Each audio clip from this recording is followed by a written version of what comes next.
everybody. We're back with SomerSand and Chats About Improv. And we're back with our wonderful guest, Terje Brevik. It's me! Welcome back, Terje, for episode 11. Thank you. We are going to talk about how can we make improv as fun and available as we can. Yeah. And you are very well placed, Terje, because you have an improv school in Oslo, I believe. I do, and this is because like Jay Sukar, for those who know him, he wants that like everyone should take an improv class in their life, and I really agree with that statement, because I think improv is something everyone could do. I think improv is something everyone should do, because there's so many benefits from it, so many side effects that just it's the best. Like you have playfulness, you have trust, you have connectivity, you can practice all these social skills that we all need to practice, because we need them to find ways to connect with each other and so on. And so I'm always asking myself this question, like how can I sort of not market, because that is not the word I'm looking for, but how can I sort of present improv in ways that is not terrifying to most people? Because improv, super scary, theater, super scary, and if we have both, improv, theater, oh wow, that is terrifying. So the question I'm always asking myself is how can we make this less scary to people who might be interested, people who would never take an improv class, people who would never do theater because someone told them, or they told themselves like that is something I could never do. Mm-hmm. So that is the starting point exactly. This. So how would you, like, for instance, market, like how would you describe improv to someone who would not take an improv class, or theater? Not for me. Well, I had that discussion several times with friends, and I always say that everyone can do improv, because usually you have these remarks, you have to be witty and you have to be inventive and you must have a lot of fantasy, and I mean you must be stand-up, because they're associated with stand-up comedy. I always say, no, you don't have to be anything of that. Just be obvious. Just play truthfully, and the things will come anyway. And do they sign up for a class? Do they take it, or do they go sure?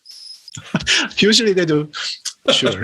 Oh, nice. I love that, because that is not my experience at all. And I've had so many people who know me have heard this 1,000 times before. But like I met so many people who, when they ask, so what do you do? And I said, well, I do improv theater. And they go, I'm because apparently there's some sort of black magic that most people cannot do. Yeah. And then I've spent many years having this variations of this conversation, which is I could never do improv. And then I go, sure you can. Everyone can do this. No, not me. And I go, yes, even you. No, I could never do this. Well, you're doing it now. This is improv. No.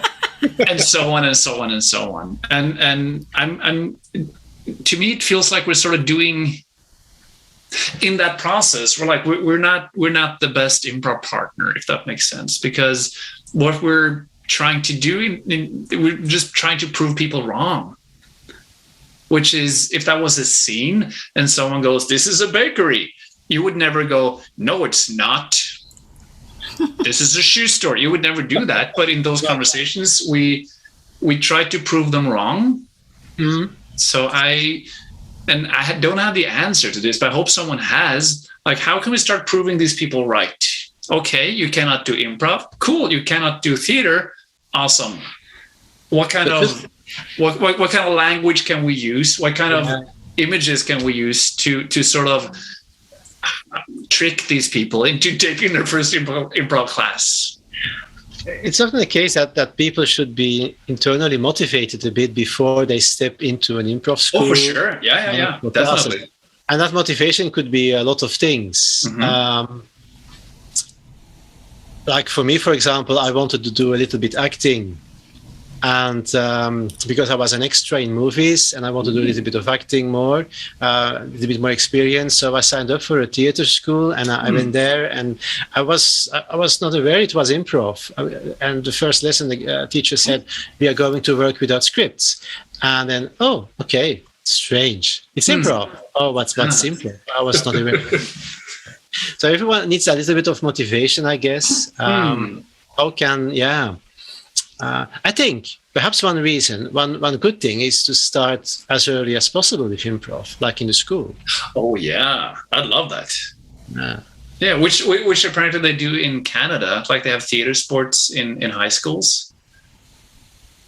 Yeah, which I think is awesome. So if I understand you correctly, Johan, you found improv through acting. Yes. How about you, Maggie? How did you end up doing improv? Was it taking an improv class, or was it the same as Johan, like through something else?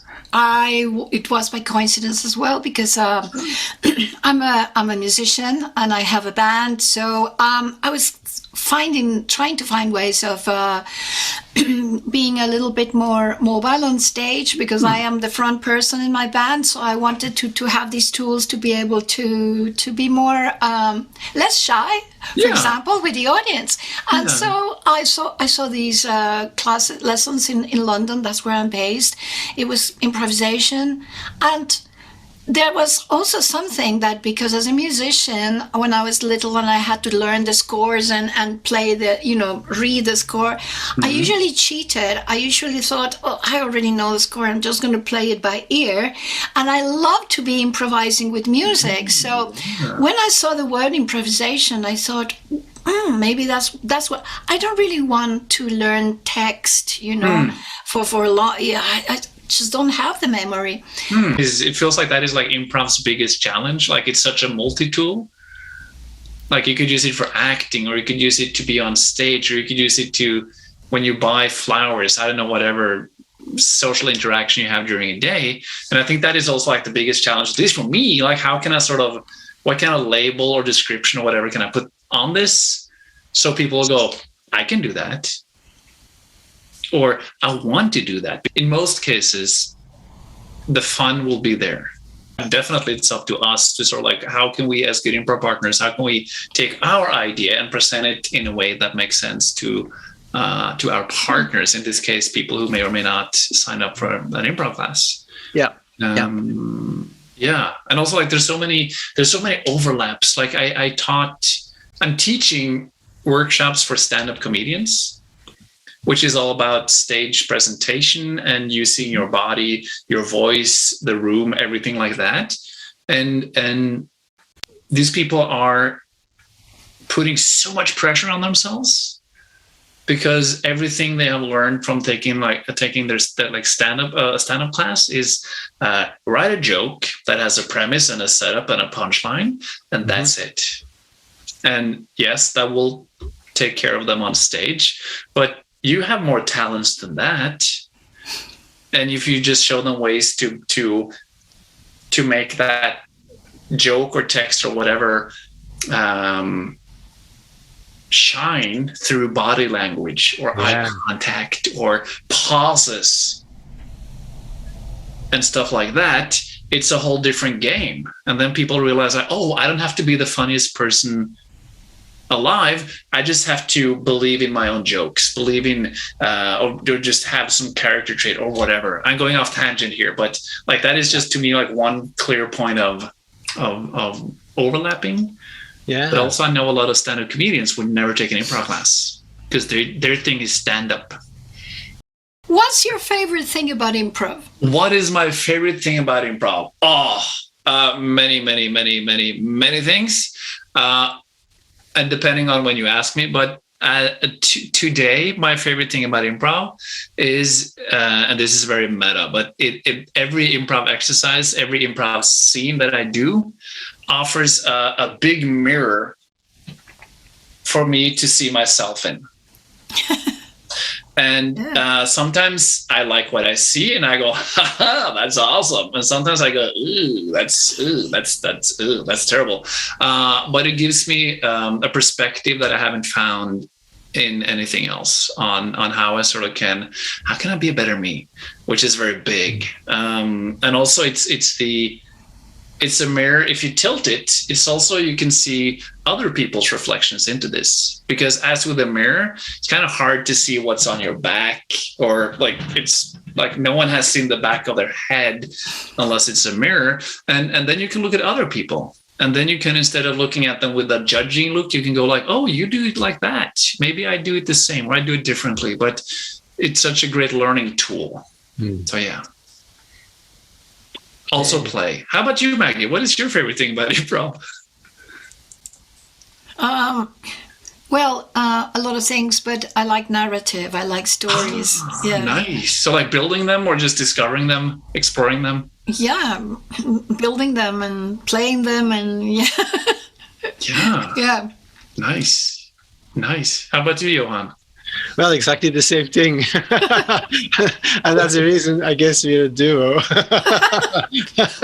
Yeah. Also love to create stories, to discover them, and just tell a good story which people like and entertain. Yeah, have some plot twists and nice stuff along the way, which could surprise everyone. And by the way, the three of us, we played the scene together, and about the hot air balloon, and that will be also on our YouTube channel. And it's so much fun to do. Yeah, thank you. And I also want to add to what you both are saying. Like it's such a like, again, like multi-tool. Like we can take anything and we just build from that, and we discover a story in that, and it's just so cool. How cool is that? We can take anything and we can build a story from that, and create a world where we can have fun. It was so great that you were with us. Thank you so much for our chat. And Maggie and myself, we hope to see you again soon. Yeah, definitely. Come back. 23. Whoa. Yeah, Easter 2023, Oslo. Yeah, in Oslo. Yeah. For everyone looking, many thanks for that. Many thanks for watching the chats about improv, and also have a look to the show, the performance we've done with Terje. Yeah. And, see you soon. Thank you. Bye-bye. Thank you. Bye.